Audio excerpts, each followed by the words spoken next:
Okey, sekarang kita masuk ke part ketiga iaitu Common Network Commands.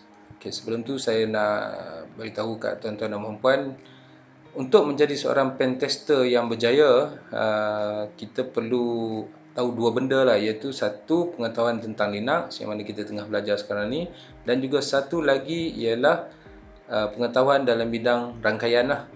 Jadi of course kita nak buat pentesting, kita bukannya ada di dalam premise tu lah, tapi kalau kita dapat masuk dalam premise tu lagi bagus lah kan.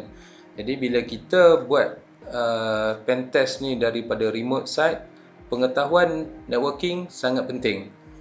Dan kalau tuan-tuan dan puan-puan tak berapa mahir tentang network, boleh juga datang ke Instone. Kita ada satu kursus IPv6 dan IPv4. Jadi bolehlah kita pertajamkan balik skill network kita dalam kursus tu. Command network yang pertama yang akan saya tunjukkan ialah ifconfig. Tapi sebelum tu kita kena jadi root dulu lah. Su root, masukkan password. Okey, kalau tuan-tuan dan puan-puan perasan ni saya tulis su root. Kalau ingat kelas sebelum ni, apa yang saya tulis ialah saya tulis su minus root, kan? Okey, apa beza dia? Bezanya ialah kalau kita substitute root, substitute user daripada kali kita menjadi user root, kita tak ada letak dash. Maknanya kita menjadi root tetapi kita masih berada di dalam home.kali. Tapi kalau kata kita jadi su minus root ni, kita jadi root dan juga kita ambil semua dia punya root punya profile lah. Kalau kita tengok pwd, dia punya home directory pun dia jadi root. Kalau tadi kita jadi root, kita masih lagi di dalam kali punya folder. Jadi kalau tanya saya mana satu yang patutnya kita buat, su root ataupun su minus root, dia tak kisah. Terpulang pada apa yang tuan-tuan dan puan-puan nak buat lah. Mungkin kita nak execute apa-apa command tapi kita nak still berada di dalam folder kali. Contohnya kalau kata kita ada lagi satu user kan, okey, Abu tadi, kali ni dia boleh juga switch kepada user Abu. Cuba try, boleh tak? Okey, password ingat tak tau. Okey, sekarang ni user Abu dah login tapi dia berada di dalam home.kali. ls tengok, okey, dia ada hello apa semua. Okey, katakan dia nak create satu file echo cubaan dan dia masukkan ke dalam cubaan.txt. Apa result dia?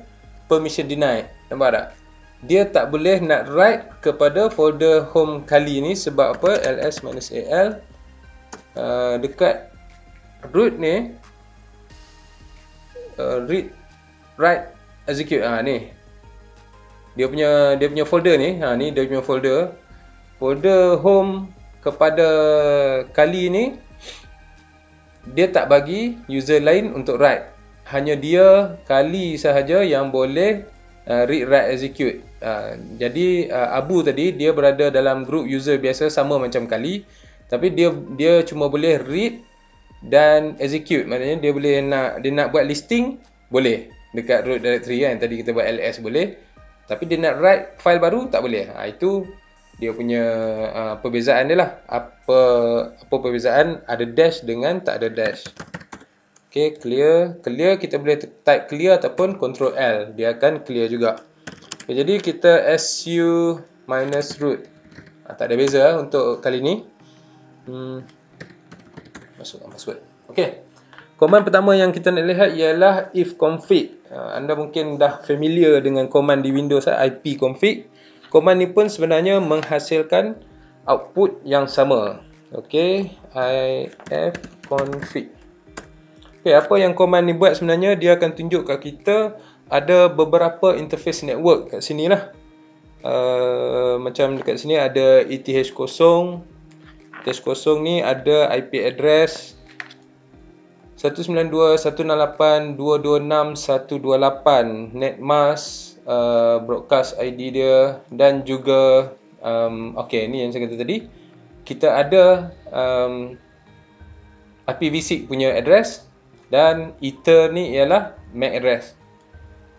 Dan IP config ni juga ada tunjuk lagi satu address, ini loopback punya address loopback punya address 127.0.0.1 ialah loopback.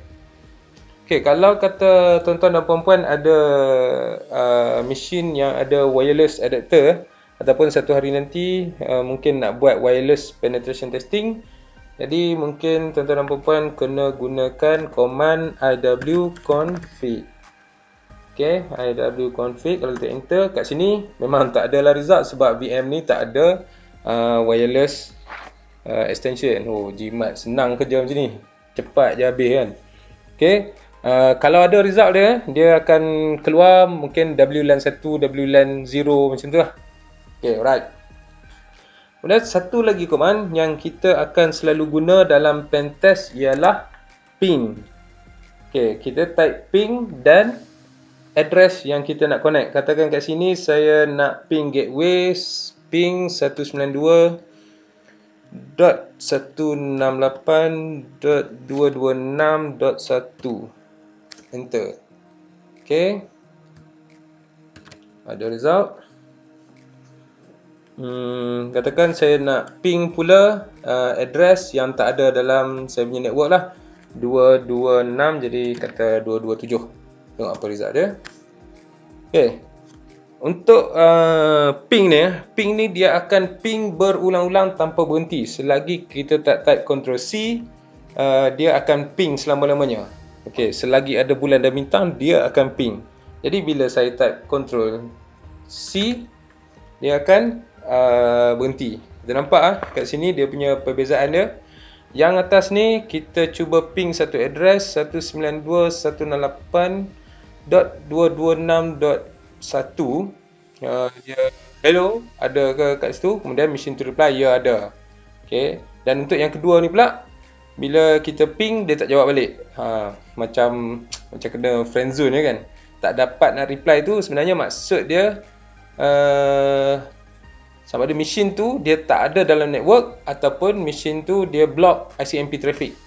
ICMP ni sebenarnya ping lah, nama lain dia ICMP. Alright. Untuk command seterusnya ialah ARP. ARP minus A. Biasanya yang kita guna command ARP minus A. Apa yang command ARP ni buat ialah dia tunjukkan apakah IP address yang dibind kepada satu-satu MAC address. Maknanya IP address ni yang kita cuba connect ni contohnya, dia sebenarnya dibind kepada MAC address ni. Dia ada IP address ni dibind kepada MAC address ni. Okey. Katakan dalam network tu dia ada satu mesin yang nak contact mesin lain. Hai, siapa ada IP ni? Kemudian dia pun jawab tadi, hai, saya ada kan. Ini aku punya MAC address, dia beritahu. Nanti MAC address ni dia akan cakap dengan MAC address mesin yang satu lagi. Seterusnya netstat. Okey, netstat ni untuk run netstat biasanya kita type netstat minus ANO. Right, kita tengok. Okey, ini dia punya result dia. Netstat punya result. Biasanya bila kita tengok result ni, kita nampak kat sini naik sampai atas. Tinggi lah. Pada lenguh ada scroll ni. Kita nampak dekat sini active connection machine ni lah. Dia netstat ni berguna dalam pentest bila kita nak lihat sama ada machine ni ada bercakap dengan machine lain ke tak. Dia sama macam ARP tadi kita nak tahu mesin mana yang terlibat dan adakah dia tengah bercakap dengan satu-satu mesin lain dia melalui port lah. Okey, ni kiranya asas je lah. Dalam lab pentest nanti banyak lagi akan di cover lah oleh cikgu lain. Selamat saya.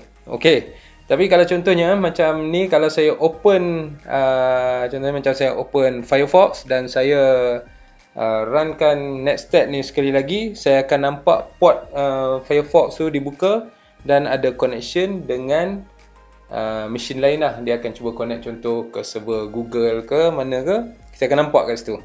Okay, tu tak payah run tu. Sebab apa? Untuk peringkat saya ni, untung saya ajar kelas asas ni kan, sebab tuan-tuan dan puan-puan tak perlu tahu command ni secara mendalam. Ni hanya pengenalan, dan networking command ni kita akan jumpa juga dalam lab-lab akan datang. Jadi kalau tuan-tuan dan puan-puan nak tanya lebih lanjut lagi, tanya cikgu yang next punya cikgu lah. Ini saya buat pengenalan saja ya. Alright, jangan bagi tahu cikgu tu. Okey, dan command yang terakhir sekali yang saya nak tunjuk ialah terakhir dah, ROUTE. Route command Route command, kalau kita type route command, dia akan keluar result macam ni.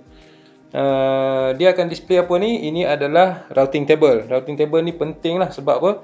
Kita boleh tahu di mana traffic ni keluar lah, untuk mesin ni keluar. Contohnya bagi VM ni VM ni dia keluar melalui 192.168.226.0 yang dia keluar melalui gateway ni lah. Sebenarnya dalam range ini adalah network range, network address, dan ini adalah gateway dia dalam network ni lah.